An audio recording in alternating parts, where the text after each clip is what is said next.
আসসালামু আলাইকুম, সবাইকে স্বাগতম বিডি বাংলা 24 ইউটিউব চ্যানেলে।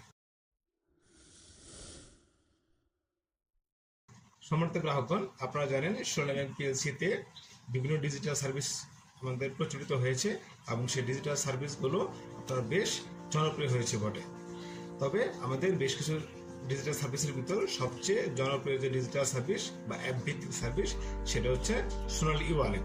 এই সোনালী ওয়ালেটের মাধ্যমে আপনার আমাদের স্পেশালি যারা শিক্ষিত কাস্টমার তাদের জন্য অনেক উপকার হয়েছে। তাদের এই সোনালী ওয়ালেট অ্যাপসের মাধ্যমে লেনদেনের করার বদলতে আপনার তাদের ব্যাংকে যেতে হচ্ছে না বেশিরভাগ সময়, এবং বেশ কিছু বিষয় আপনার বেশ কিছু লেনদেন তারা ঘরে বসে করতে পারছে। তারা নিজেরাই এই সোনালী ওয়ালেট অ্যাপসের মাধ্যমে আপনার নিজেরাই ঘরে বসে বিএফটিএন করতে পারছে। তারা বিভিন্ন চেকের অর্ডার দিতে পারছে, এটিএম কার্ডের অর্ডার দিতে পারছে, আরটিজিএস করতে পারছে, অর্থাৎ এনপিএসবি তারা ঘরে বসে করতে পারছে। কিন্তু এটাও সত্য যে ডিজিটাল সার্ভিস নিতে গিয়ে বেশ কিছু নেটওয়ার্কগত বা অন্যান্য অসুবিধার সম্মুখীন আমাদের অনেক কাস্টমার হয়ে থাকে। সেই সমস্যা এবং সমাধান নিয়ে কিন্তু একটি সিরিজ আমি চালু করেছি, সেটা হচ্ছে গ্রাহকদের প্রশ্নোত্তর পর্ব। আমরা অলরেডি গ্রাহকদের প্রশ্নোত্তর নিয়ে প্রথম পর্ব আমরা দেখিয়েছি বেশ কিছুদিন আগে। আপনার ইচ্ছা করলে এই ভিডিওটা দেখে নিতে পারেন।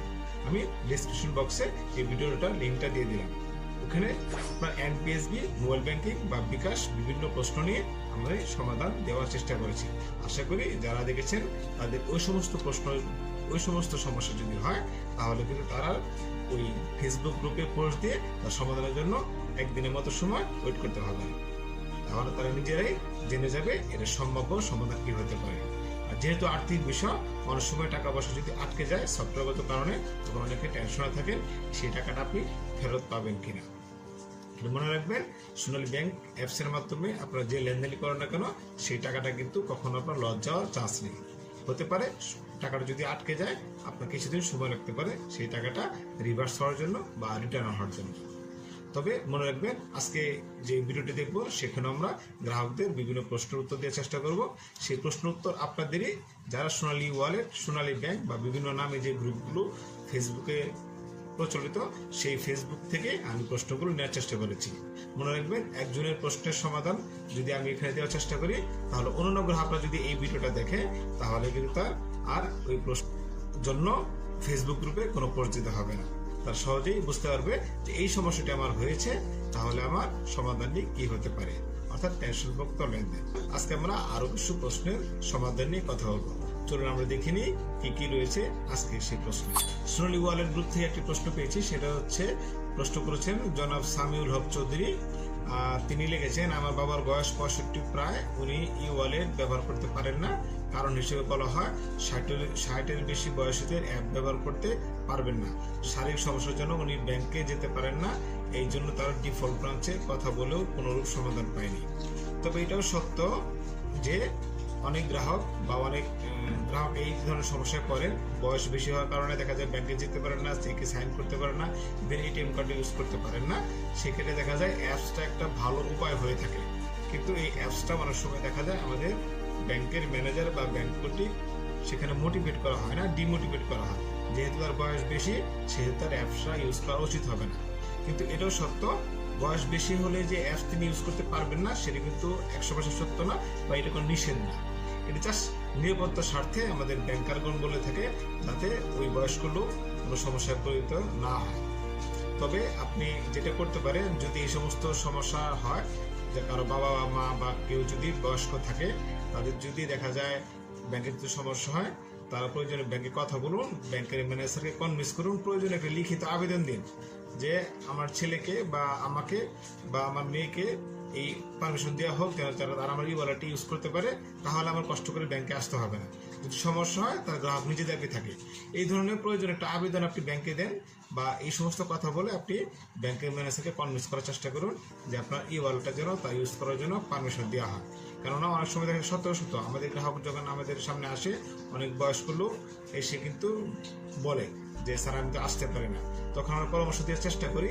কিন্তু এটা সত্য কথা, এই পরামর্শটি দেওয়াটাও কিন্তু অনেক সময় ঝুঁকিপূর্ণ হয়ে যায়। অনেক সময় ছেলে মেয়ে একাধিক থাকে, আর সব ছেলের সঙ্গে কিন্তু পিতামাতার সম্পর্ক ভালো না থাকতে পারে, তখন কিন্তু এই ধরনের সমস্যা হয়। তারা বাবার বা মায়ের অ্যাকাউন্ট থেকে টাকা নিয়ে নেয়। এই জন্য ঘটনা আমাদের সামনে মাঝে মাঝে আসে। তাই যেটা করতে হবে, আপনারা যদি সব সন্তান একসাথে যান এবং গিয়ে ম্যানেজ করে বুঝিয়ে বলেন, তাহলে কিন্তু এর সমাধান হলেও হতে পারে। আশা করি এই সমাধানটি আপনার কাজে লাগবে। আমরা এখন দেখি দ্বিতীয় প্রশ্ন কি আছে। দ্বিতীয় প্রশ্ন সোনালী ওয়ার্ল্ড থেকে নেওয়া হয়েছে। প্রশ্ন করেছেন মুস্তফা এমজি নামে একজন। তিনি বলছে 1 মাসের উপরে হলো কার্ডের মেয়াদ নবায়ন করতে দিলাম, এখনো কার্ড আসেনি।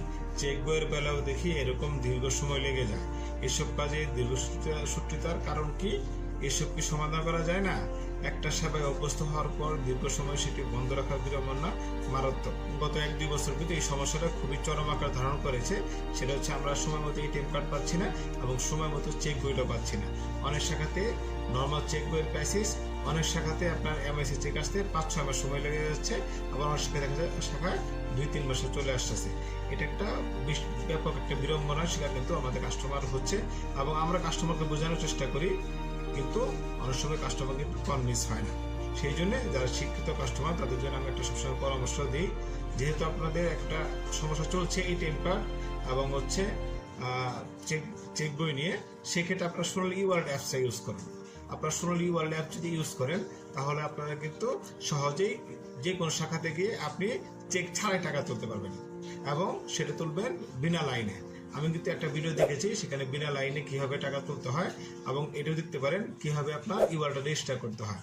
আমি ভিডিও ডেসক্রিপশন বক্সে কিন্তু অবশ্যই দিয়ে দিলাম কিভাবে আপনার ইওয়ালেটটা রেজিস্ট্রেশন করবেন। তার আগে দেখে নেবেন কিভাবে যে ইওয়ালেটের কি কি সুবিধা রয়েছে। সেই সুবিধাগুলো যদি আপনি দেখতে পারেন, বুঝতে পারেন, তাহলে কিন্তু আপনি সহজে আপনার ব্যাংকের লাইফটাকে খুব স্মুথ পর্যায়ে নিয়ে আসতে পারবেন। যেহেতু এটিএম কার্ড আসতে দেরি হচ্ছে, আপনি কিন্তু ওই অ্যাপসের মাধ্যমে এটাও দেখতে পারবেন যে আপনার এটিএম কার্ডটা প্রিপেয়ার হয়েছে কিনা বা তৈরি হয়েছে কিনা, সেটা কিন্তু আপনার অ্যাপসে দেখা যাবে। এই সমস্ত ভিডিওটা আমার এই চ্যানেলে দেওয়া আছে, আপনার কষ্ট করে দেখে নেবেন এবং একটা লিঙ্ক আমি দিয়ে দিচ্ছি, সেটা হচ্ছে কি কি সুবিধা রয়েছে। এই ডেসক্রিপশন বক্সে কিন্তু সেটা দেওয়া থাকবে সোনালী ওয়ালেটের বিভিন্ন সুবিধা সমূহ নিয়ে। আপনি সেই ভিডিওগুলো দেখবেন, তাহলে কিন্তু আপনার কাজে লাগবে। তবে হ্যাঁ, আপনার যেহেতু কাস্টমার, আপনারা কিন্তু সোনালী ব্যাংকের জন্য সম্পদ। আপনারা যেটা করতে পারেন, আমাদের কল সেন্টার রয়েছে 13339। এই 13339-এ আপনারা নিয়মিত কমপ্লেন দিতে পারেন যে আমার কিন্তু এটিএম কার্ডটি আসছে না, আমার কিন্তু এমআইসি চেক এত দিন আগে আবেদন করেছি, এখন আসে নাই। এটার সমাধান কিন্তু আপনারাই করার চেষ্টা করতে পারেন। যদি নিয়মিত কমপ্লেন দেওয়া হয়, তাহলে কিন্তু অবশ্যই উপরের মহল বা আমাদের উপরে ম্যানেজমেন্ট অবশ্যই এটাকে গুরুত্ব সহকারে দেখার চেষ্টা করবে। তবে এটাও সত্য, সোনালী ব্যাংক পিএলসি কিন্তু চেষ্টা করছে এই সমস্যাগুলো যেন আর দীর্ঘ মেয়াদি না হয় এবং এটা যেন আসল সমাধান করা হয়। সে পর্যন্ত ধৈর্য ধরুন। আপাতত আপনি সোনালী ওয়ালেট অ্যাপসের মাধ্যমে লেনদেন করে আপনি কিছুটা বিড়ম্বনার শিকার হতে মুক্ত থাকুন। আরেকটি প্রশ্ন যাবো, সেটা হচ্ছে জুনায়েদ হোসেন জুনিয়র নামে একজন প্রশ্ন করেছেন। 13 ডিসেম্বর 2023 সেই প্রশ্ন করেছিলেন। বলেছেন উনি, ডেবিট কার্ড ইস্যুকৃত ডেট থেকে 1 বছর পূর্ণ হলে কি 500 রিচার্জ কাটে নাকি প্রতি ডিসেম্বর মাস শেষ কাটে? ডিসেম্বর মাসের শেষে কাটে। অভিজ্ঞ ব্যক্তিরা বিষয়টা একটু জানান। এখানে তার প্রশ্নটা, অবশ্যই এই প্রশ্নটা আমিও যেহেতু এটিএম কার্ডের সার্ভিসটা দিয়ে থেকে আমার ডেস্কে, আমি কিন্তু এই বিষয়টা উপলব্ধি করি। অনেকেই প্রশ্ন করে, আমি যেখান থেকে এটিএম কার্ড নিচ্ছি বা যেদিন এটিএম কার্ড আবেদন করছি, সেদিন থেকে কি আমার চার্জ কাটবে 1 বছর পর নাকি হচ্ছে ডিসেম্বর শেষে কাটবে? তাদের জন্য উত্তর হচ্ছে, প্রতি বছরের ডিসেম্বরের শেষ সপ্তাহে আমাদের এটিএম কার্ডের চার্জটা অটো অ্যাকাউন্ট থেকে কেটে নেওয়া হয়। এখানে একটা মনে রাখবেন, আপনি এটিএম কার্ড যদি নাও নিয়ে থাকেন, কিন্তু যদি আবেদন করে থাকেন, সেটা শাখায় পড়ে থাকে, তারপরে কিন্তু আপনার সেই কার্ডের চার্জ কিন্তু আপনার প্রতি বছর ডিসেম্বরে নিয়ে থাকবে। অনেকে প্রশ্ন করেন, স্যার আমি তো কার্ডই হাতে নিয়ে নিই, তাহলে আমার এটিএম কার্ড চার্জ করে কাটবে কেন? কিন্তু মনে রাখবেন, আপনি কার্ড হাতে নেন নাই, রিসিভ করেন নাই, কিন্তু কার্ডের কিন্তু একটা আবেদন আপনি ব্যাংকে দিয়েছেন। সেই কার্ডটা আবেদন দেওয়ার কারণে কিন্তু সেই ব্যাংক একটি কার্ড আপনার জন্য প্রিন্ট করেছে এবং সেটার পিছনে খরচ হয়েছে। এখানে আরেকটা প্রশ্ন করেছে একজন সোনালী ওয়ালেট গ্রুপে, সেটা হচ্ছে সোনালী ব্যাংকে কল সেন্টারে কমপ্লেন দিলাম, এছাড়া বাংলাদেশ ব্যাংকে কমপ্লেন দিলাম, তারপর কোনো লাভ হলো না, এখন কি করা? এনপিএসবি সম্পর্কিত প্রশ্ন যেহেতু এর আগের ভিডিওতে আমি দেখেছি, আপনার কষ্ট হবে এই প্রথম পর্ব থেকে এটার উত্তরটা দেখে নেবেন, কারণ এটার সমাধান আমি বিস্তারিত সেখানে বলা হয়েছে। পরবর্তী প্রশ্ন যাই। পরবর্তী প্রশ্ন একজন বলেছেন, আমার ই ওয়ালেটে আমার সোনালী ওয়ালেট অ্যাকাউন্ট ব্যালেন্স 0 দেখাচ্ছে, সেটা প্রথম ছবিতে উনি উল্লেখ করেছেন, এবং ই ব্যাংক অপশনে গেলে অ্যাকাউন্ট ব্যালেন্স ঠিকই দেখাচ্ছে, কিন্তু অ্যাভেলেবল ব্যালেন্স 0 দেখাচ্ছে এর দ্বিতীয় ছবিতে। এর কারণ কি হতে পারে, এর প্রতিকার কি, পরামর্শ দিয়ে সহযোগিতা করবেন। এটা প্রতিকারটা খুবই সহজ, মনে রাখবেন এটা হচ্ছে একটা নেটওয়ার্কগত সমস্যা। এটা কোনো দীর্ঘমেয়াদী না, এটা অল্প কিছুক্ষণ বা অল্প কয়েকদিনের ভিতরে সমাধানটি হয়ে যায়। মাঝে মাঝে মেইনটেনেন্স কাজ বা বিভিন্ন কাজের জন্য সোনালী ওয়ালেট অ্যাপসটা কিছুটা সমস্যা করে। এই সমস্যার সময় কিছুটা আপনার মিস ইনফরমেশন দেখাতে পারে। আপনি কিছুদিন ওয়েট করেন বা কিছুক্ষণ ওয়েট করেন, দেখবেন এটা হয়তো একদিন সময় লাগবে না, এই সমাধানটি কিন্তু অটোমেটিক আবার সমাধান হয়ে যায়। এটা টেনশন করার কোনো কারণ নেই। লাস্ট আরেকটি প্রশ্ন দেখবো, সেটা হচ্ছে বিকাশ থেকে সোনালী ব্যাংকে টাকা ট্রান্সফার করা যায় কি? অর্থাৎ বিকাশ থেকে তিনি সোনালী ব্যাংকে টাকা নিতে চাচ্ছেন, সেটা করা যায় কিনা সেটা জানেন না। উনি এই বিষয়টা জানেন না।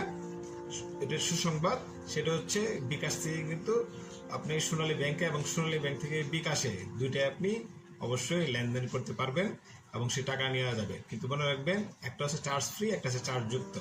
যদি আপনি সোনালী ব্যাংক থেকে বিকাশে নেন তাহলে আপনার কোনো চার্জ কাটবে না, আপনি জিরো চার্জে সেই টাকাটা অ্যাড করতে পারবেন। এবং তবে বিকাশ থেকে যদি আপনি সোনালী ব্যাংকে নিতে চান তাহলে কিন্তু একটা খরচ আছে, সেটা হচ্ছে শতকরা আপনার 1 টাকা কেটে নেবে। অর্থাৎ যদি আপনি 1000 টাকা বিকাশ থেকে সোনালী ব্যাংকে অ্যাড করেন তাহলে কিন্তু 1% অর্থাৎ 10 টাকা খরচ কেটে নেবে। এটা যত বেশি হবে শতকরা 1 টাকা হিসেবে কাটবে। এই নিয়ে আমার বিস্তারিত ভিডিও আছে, আপনি দেখতে পারেন বিকাশ থেকে কিভাবে সোনালী ব্যাংকে টাকা নেওয়া হয় অথবা সোনালী ব্যাংক থেকে কিভাবে বিকাশে টাকা নেওয়া হয়, সেটার লিঙ্ক আমি ভিডিও ডেসক্রিপশন দিয়ে দিলাম, সেখানে আপনারা দেখে নেবেন। আশা করি সেটা আপনার অনেক উপকারে আসবে, বিশেষ মুহূর্তে স্পেশালি যখন আপনি টাকা তোলার কোনো ওয়ে থাকবে না, তখন কিন্তু সহজেই আপনার অ্যাকাউন্ট থেকে বিকাশে টাকা নিয়ে অল্প কিছু খরচ হলেও আপনি সেই আর্থিক রিকোয়ারমেন্টটা পূরণ করতে পারবেন। আশা করি আজকে ভিডিওটি ভালো লেগেছে। আপনাদের প্রশ্ন এই ভিডিওর কমেন্ট বক্স বা যে কোনো ভিডিওর কমেন্ট বক্সে আপনি দিতে পারেন। আমার ভিডিওগুলি আপনার হয়তো খুঁজে পেতে সমস্যা হবে, যদি একটু কমেন্ট করে আপনার সমস্যাটি উল্লেখ করেন তাহলে আমি সঠিক উত্তরে বা সম্ভব সমাধানের যে ভিডিওটি রয়েছে সেটা আমি সেই লিঙ্ক সেখানে শেয়ার করব, অথবা আপনাকে সরাসরি সেই প্রশ্নের উত্তর দেওয়ার চেষ্টা করব।